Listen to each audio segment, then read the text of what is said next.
ফারুক, এখানে 5,000 টাকা আছে, কালকে গাড়ি আসবে, বাঁধনকে দিয়ে দিবি। ঠিক আছে দাদা, আমি দিয়ে দেবো। মনে করে দিবি কিন্তু, তোর তো আবার খেয়াল থাকে না। আমি গেলাম।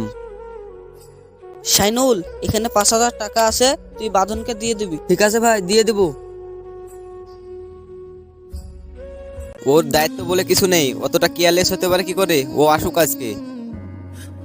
হ্যাঁ বলো দাদা। তোকে যে আগের দিন 5,000 টাকা দিলাম বাঁধনকে দিতে, তুই ওকে টাকাটা দিসনি কেন?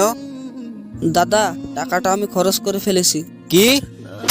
1 টাকা উপার্জনের ক্ষমতা নেই, টাকাটা খরচ করে ফেললি? যা, বেরিয়ে যা আমার বাড়ি থেকে। কিরে ফারুক, তোর দাদাকে সব সত্যিটা বললি না কেন? শাইনুল দা, আমি সব সত্যিটা ইচ্ছে করেই জানাইনি।